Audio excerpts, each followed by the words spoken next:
If you are joining for the first time, then yeah, this is the Name High Live, so you can ask questions whenever you want. I'm going to talk about today about what's it like inside the bloodstream, and so it's going to be a science thing, but you can ask questions, like ask any kind of questions, and that'll direct where things go. People are coming in already. Jeff, Angel, Lily, great to see you guys. Okay, so yes, what's it like inside the bloodstream? I'm going to show you guys a picture that I found that is super cool, and I'm just going to flash it straight up on the screen. Jasmine's here, Kieran's here, Mladoan, how do we say your name? I thought it was an I for ages. I was saying Mia Doan. Izzy Rose, Kira's back. Right, okay, so what's it like inside the bloodstream? The big question of the day. But first, what is this? What is this? What's going on? What do you guys think this is? Let me know what you think inside the chat. Ooh, I think this is actually pretty beautiful. I'm not gonna lie. I am gonna wait. Let's grab this so that we can keep it. What's it like inside the bloodstream? I'm gonna shift it up a bit so that you can see more of a full view. So yeah, what do you guys think this is? And if you're joining for the first time, just one more reminder that this is an Aim High Live, so you can ask questions whenever you like and steer the direction this goes in. It's going to be about kind of what's it like inside the bloodstream, but it will also go in multiple different directions depending on what questions people ask. So we'll see. Right. Yes, people are asking. So the suggestion coming in is that this is the heart of a blue whale. So blue whales are the biggest of all the whales. But they're not necessarily the smartest. We think that sperm whales are probably smarter. And in fact, people were asking before when Henry's live was going to be about NASA and what NASA has to do with sperm whales, and that is on Friday now. It's going to be on Friday at 2. So come along to that because it's so good. It's so interesting. I was scrolling down so many cool facts when I was watching him try it out as his first one. Some people joining late. Mariella, Pumpkin Master, welcome. Don't worry, you haven't missed anything yet. We're just talking about this big old heart. And so, yeah, the overall topic is what's it like inside the bloodstream. Ask questions whenever you want. This is a blue whale heart. I'm glad that you guys loved the poetry live earlier. It was so good, wasn't it? That's the thing. I normally, the things that I liked the most at school, I found science was the thing that I kind of found them the easiest to get into. And I've always found poetry really hard to get into at school, but I've since met some really inspiring people who are really good at poetry, and Phil's one of them. And yeah, I also thought his live this morning was absolutely phenomenal. So anyone who missed it, Kieran,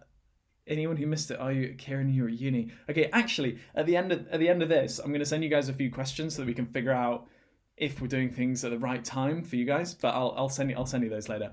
For now, let's talk about this heart. Right, so there used to be all these claims about how a blue whale's heart was the size of a bus, which is clearly ridiculous, or a Volkswagen Beetle or whatever. But it's pretty big. If you were a child, you could easily crawl inside this heart. How many Coke bottles worth? So how many 1 litre Coke bottles? So it's basically a litre. How many litres of Coca-Cola could a blue whale heart pump in 1 minute? What do you guys reckon? How many? And if I always find it quite hard to imagine what a litre is. So just try and imagine a litre bottle of Coke. How many of those could the blue whale pump in 1 minute? What do you guys think? Pumpkin Master saying, isn't the heart the size of the gorilla? Which is a funny measuring system. Yeah, it's like Chinese dolls, isn't it? And if the heart was run by a gorilla, that would also be good. When you're younger and that's the way you kind of understand yourself, when you're really small, you're like, oh, well, there's the tummy person in there who's dealing with food. I used to do that. Okay, people are ramping up their guesses. Whoa, Mlodone's put 1,000,000. I calculated this with when I was chatting to my dad earlier, and we came out at 12,000 liters that it can pump in a single minute, which is a lot of Coca-Cola. If Coca-Cola is what it's supplying. So do you guys know, like, do you know how the heart works in terms of the different sections? I'm gonna just draw it on top of this heart. So this is blue whale heart is similar enough to a human heart. So what you got going on is you got your, let's give it its sections. And then let's just give it a gap here. There's an entryway. We'll split it down the middle. And then we'll have another exit around the top. Exit on the top. And then another entrance here. Right.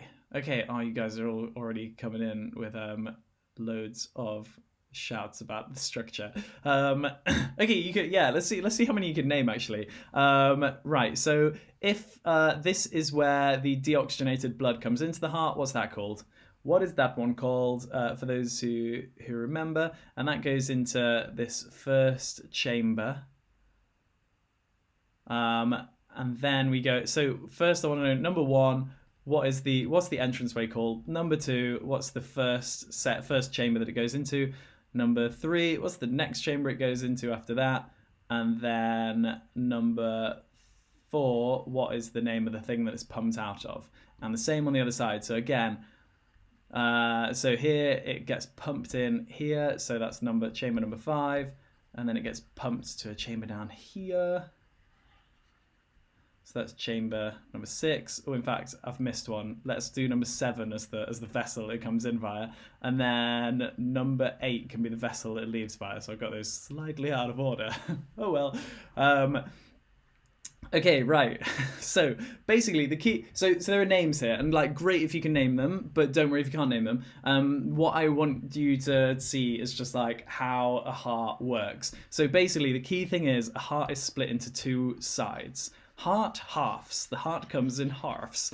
And yeah, it's split into 2 halves. And so this one we would call the right hand side, because even though it's on our left, you have to imagine that you are the whale, and then it's like on the whale's right.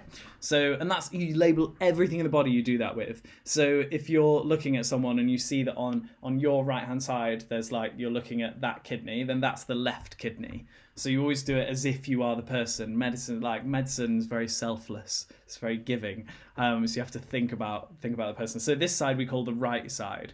Right. Oh, it's not really clear. Let's use like white or something.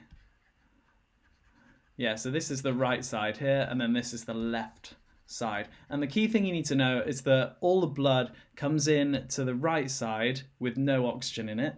So we're going to start colouring that all in blue. And it flows into chamber 1, and chamber 1 squidges it into chamber number 3. Sorry, chamber 2 squidges it into chamber number 3, and chamber 3 squidges it out here. So let's see what people know. Okay, I'm trying to catch up on the chat. Let's see what you guys think. Has anyone labeled anything? No one's labeled any numbers, and you guys are talking about something hurts your teeth. Oh, I'm literally crunching ice.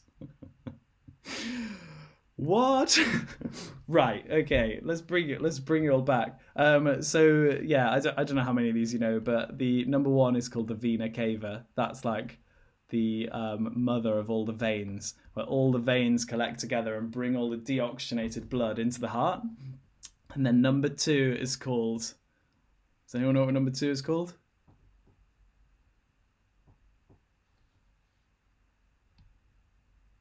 Actually, I'm going to put these in little boxes.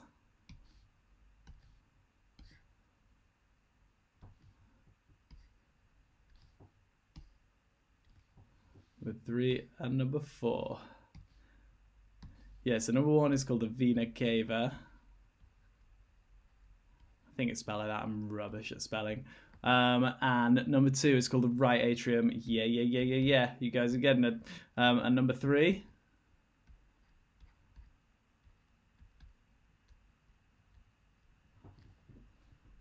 Oh, someone thinks it's got no E in it. You're probably right, there's got no E in it. I'm so bad at spelling things, always have been. So yeah, it goes, so all the blood with no oxygen left in it flows into the vena cava and into the right atrium, which goes, squeezes and pushes it into number 3, which is called the right ventricle. Yeah. And then the right ventricle does a big pump and pumps it up through what?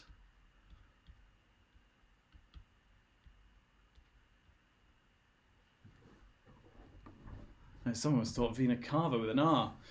Ah! I don't know. It's vena cava or vena cava. It's one of those. Yeah, and this one's called the pulmonary artery. Now, what's unusual about the pulmonary artery? What is unusual about the pulmonary artery? And the pulmonary artery goes off to the lungs. So if you're inside the bloodstream, if you're inside the whale of the heart, if you're inside the bloodstream of a whale, then you can if you're a small enough child, then you can like swim down the bloodstream. You're swimming along, you swim into the vena cava, you like plunge, fine, this is going to be absolutely great. You're inside the right atrium, you're having the best time, and then you get squeezed into the right ventricle. You've still got no oxygen in the blood. That's fine. And then the right ventricle here is going to give you a good squeeze, and then you're going to be shot up the pulmonary artery. And the thing that's weird about the pulmonary artery is that it's the only artery that's carrying blood that still has no oxygen in it, which is fine because artery means it's going away from the heart. So this artery goes away from the heart and it goes off to the lungs, and in the lungs it gets full up with delicious oxygen. In the lungs, because you breathe it in, and then that's going to run by the blood, and then the blood is going to get pumped. Now it's full of oxygen, it's going to get pumped into number 7. What's number 7 called?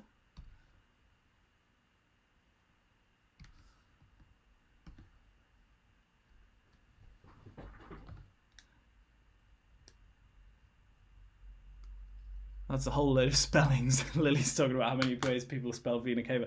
It's Venus something. It's Venus something. It's got a complicated sounding name, but it sounds like the mother of all veins, right? It's the big vein. It's the one that almost all the veins collect together into to bring blood back to the heart. Right. So yeah, now we've got the pulmonary vein, and that's the only vein in the body that's carrying oxygenated blood, because it's carrying blood straight from the lungs, but it's going towards the heart, so we still call it a vein. So that's the weird thing. Artery means going away from the heart, vein means going back towards the heart. But normally arteries carry oxygenated blood, and normally veins carry deoxygenated. So yeah, pulmonary vein plunges into number 5, which you will all know because you'll smash the other one. So I'm just gonna lay down 5 and 6 quickly. 5 and 6, and then what's the name for number 8? The exit. So yeah, number 5 is the left atrium. I always remembered atrium as being like the atriums, like the way into the house. And so it's like the entrance to the heart is always the atrium. And then the ventricle is the really strong one. That sounds really strong, doesn't it? And that's the one that pumps, does the big pump. And then finally the aorta, which is like the mother of all arteries. So complicated sounding thing for arteries. Cool, right. So yeah, that's how the heart works. So basically it goes through that way through one side, and then on the other side it does the same thing but oxygenated, going into the atrium, pushed into the ventricles, squeezed out the aorta, going off to the rest of the body. Right, fine. That's how the heart works. Moving on to a frog. Now this frog is wearing snail headphones. Okay, do you guys know why? So there's a strange thing that goes on in some places. This is going to be quite an open-ended question. There's a strange thing that goes on in certain places in the world where and it is quite cruel in some ways. Well, in many ways, but it is a practice that's used where sometimes people will inject a small amount of their urine into the skin of a frog. Why would humans do that? What possible reason could humans have for injecting their urine into a frog? Why would humans inject their urine into a frog?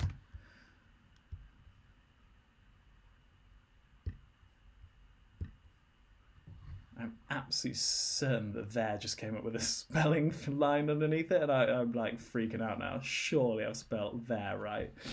I am a bit bad with spelling. I always have been, because yeah, you don't don't really need spell in my line of work.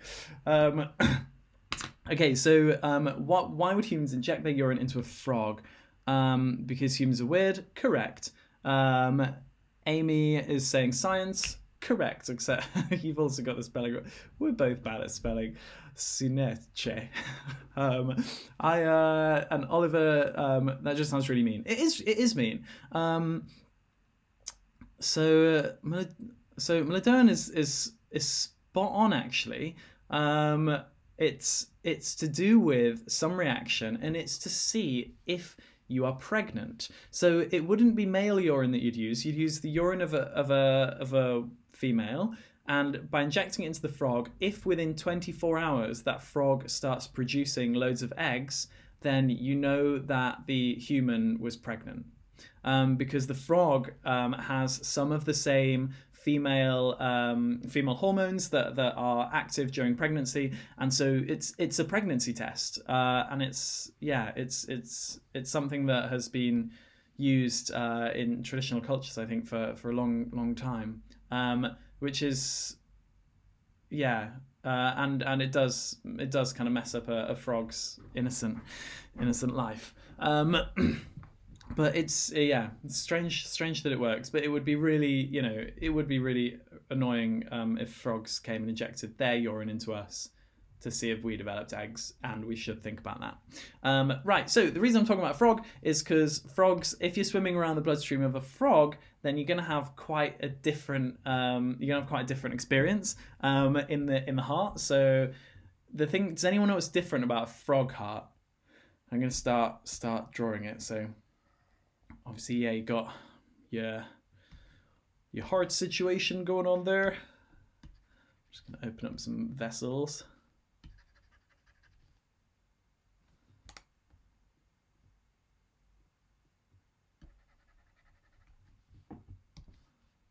Right. Oh, no, I didn't open the last one. Okay, so drawing up a frog heart. So again, you've got the atria, so the atrium where the blood enters the heart, and then the other atrium where the blood enters the heart. So let's see what people think. What's different about frogs? Why has the frog got snails on it? Yeah, I don't know, Lily. I don't know the answer to that. I thought it was listening to beats. Frogs are cheaper than pregnancy tests. That's a horrible thought, isn't it? Anyway, not cheaper, only cheaper in terms of money, not cheaper in terms of the health of the planet. And Tova is asking if frogs recover from this. I actually don't know the answer to that, Tova. All I know is that it's a thing that's used in some places in the world, and it's pretty horrifying, isn't it? Japan Mabel's saying fashion that's why it's wearing the ear. Yeah, do you think they're earmuffs? Do you think it's a warmth thing, or do you think it's beats? And how did people know if they were pregnant before pregnancy tests? So it was just like natural cycles, just like seeing if periods were missed and stuff like that. And okay, Oliver's asking if frogs have 3 chambers instead of 4. Bang on, yeah, that's it. And did you know actually that frogs are one of the few animals that has a similar brain ratio to humans, as in their brain is very large compared to the rest of their body, just like humans. The other thing that's weird about frogs is that they have such a high content of iron in their blood that they are, if you put them inside, I'm just doing little bits of iron that exist inside the frog. If you put the frog inside a strong enough magnetic field, then you can hover the entire frog. You can make it completely levitate. And the same is theoretically true of humans. It's just you need a much stronger magnetic field. But certainly they've shown that you can levitate frogs, which again, I don't know, like, okay, if I was a frog, I'd be pretty annoyed about the urine being injected into me. But the levitation could be a good experience. Difficult to tell. You can't really get the frog's consent. It's a bit of a tricky area. Probably not cool. Anyway, so yeah, frogs have... do frogs have ears? I think so, yeah. Because it would make sense because they make communicating noises, and there are other things they're related to all have ears. But come to think of it, you're asking the question, I'm suddenly thinking, do they? Yeah, I'm pretty sure they do. Okay, the thing that's weird about a frog heart is that, yes, you're going to have the deoxygenated blood coming in to the right atrium again, and then it's going to go into this ventricle, but actually the ventricle is just one big ventricle, so they only have 3 chambers. And so you get this quite weird thing where some of the deoxygenated blood will then get pumped up to the lungs. So this is going off to the lungs. And then it's obviously going to come back oxygenated and go in the left atrium. But then it'll get pumped into the central ventricle again, and then some of it will go off to the body of the frog. Frog, or froge, if you'd like to put an E on the end of frog, then I guess you'd pronounce it froge. And then obviously the body will deoxygenate it and send it back to the right atrium. But yeah, so frogs only have this one central ventricle, which means that their blood mixes up. So what this means is that basically if you're inside the bloodstream of a frog, then you have options. Like, you don't have to go via the lungs, because the lungs would probably not be a great experience, because all the blood goes down into super, super, super narrow capillaries, so that you can get the maximum surface area all over the surface of the lungs, so you can get as much gas, as much oxygen in as possible, and as much carbon dioxide out. So it's not cool. So actually being inside the bloodstream of an animal that's going to force you to go through the lungs, not great. Great thing about a frog, if you get to choose which bloodstream you're going into, is that you do get this choice. You're coming in deoxygenated blood, and then you can just take a right turn in the ventricle. Remember that. Enter the ventricle, you will get swept round to the left, right turn, take the right turn to go right back around the body again. If you go left, that's going to be bad news. Right, I'm going to quickly, okay, I'm interested to know though, what would you, okay, if you could shrink down really, really small, then what would you prefer? Would you prefer to be in the bloodstream of a frog or inside the bloodstream of a whale? I'm interested to know like which way this is going. Yeah, please let me know. And I'm just going to catch up on the chat because loads of stuff has been pouring in and I have not been reading it. So Ultan is asking, does it hurt the frog if you make it levitate? The answer is no. No, it doesn't hurt. It doesn't hurt to be levitated, because it's a very like uniform thing. It would be like being picked up from every part. And Jeff says that his dad says that Jeff's saying that frog brains are actually larger in proportion to their body than a human, and that may well be right. I know that it's a very similar ratio. Would it work with? Kieran's asking, would this work with cane toads? And cane toads are. Wait, so Angel is saying frogs do not have external ears like us. However, they do have eardrums and an inner ear. So the frog ear is called.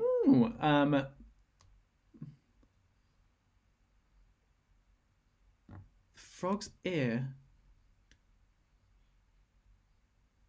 So the frog's has this ear which isn't open, and it's like the circle that you see behind the frog's eye. Whoa, that's so cool. Wow, that's so interesting, Angel. Cool. What if... So Izzy's asking if they absorb blood through their skin. So frogs won't absorb blood through their skin, but maybe you were talking about absorbing oxygen through their skin. And Japan Mabel would spell it froge.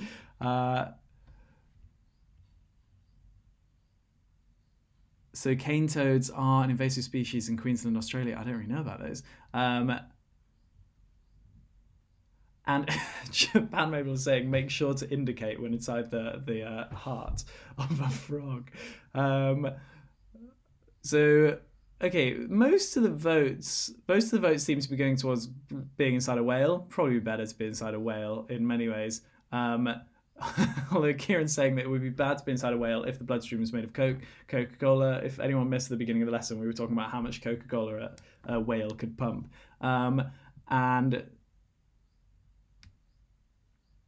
So, wait a minute.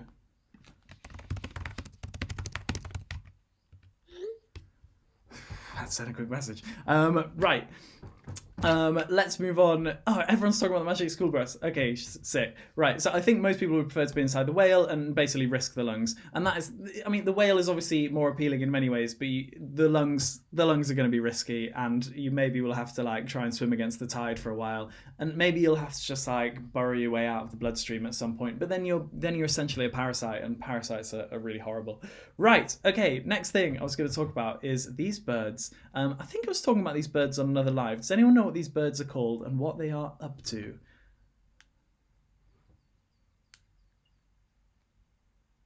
Mochi's asking how long is this stream? It's probably about another 4 minutes, maybe 5.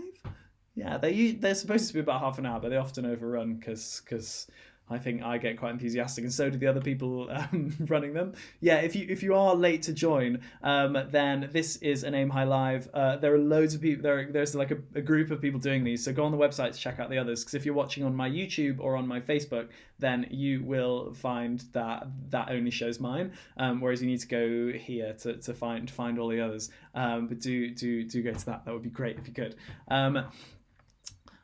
So right, yes, these dentist birds, cleaning birds. Jeff's come up with the actual name, which is the Egyptian plover. The Egyptian plover, otherwise known as the crocodile bird. I'll just call it Egyptian plover for now. Yeah, the Egyptian plover basically has this sweet deal with the crocodile, where the crocodile won't eat it, probably, and then the Egyptian plover goes in, eats all the scraps of meat, delicious bits of meat. And obviously wearing an overcoat to retain dignity. Don't want to be naked inside the crocodile. That'd be terribly rude. And yeah, the bird goes in and picks all the scraps of meat off the teeth, and in exchange the crocodile gets clean teeth. Right. What is interesting about the blood of a crocodile compared to the blood of a human? What's the difference between crocodile blood and human blood? What do you guys think?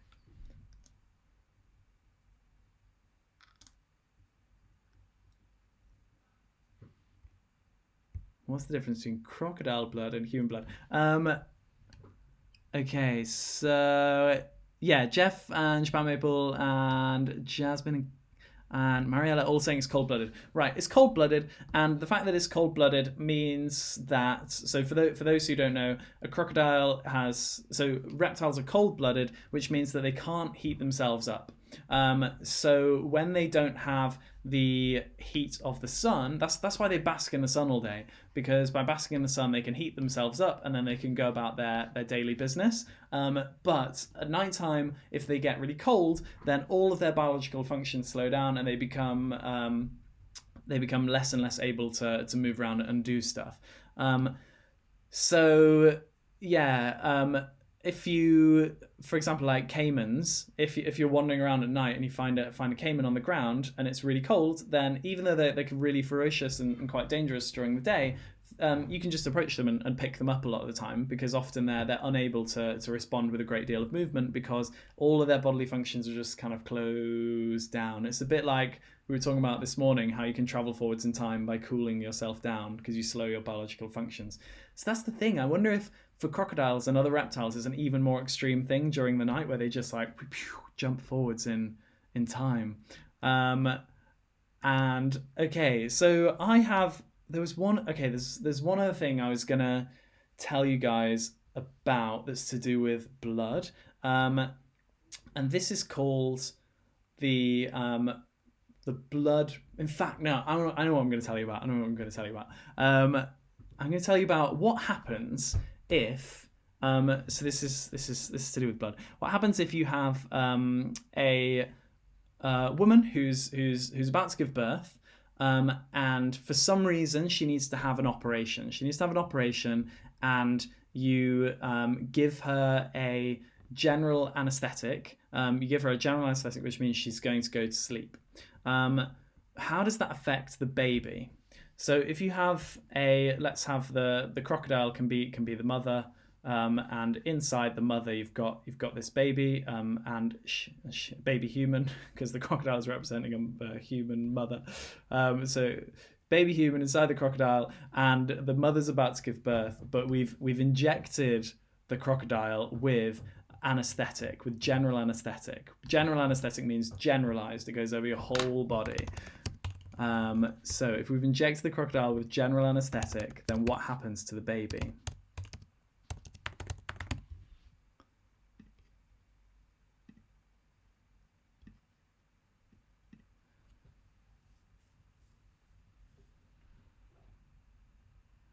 Oh, Tova's asking about why you'd want to pick up a caveman. Yeah, caiman. I'm talking about the little alligator things.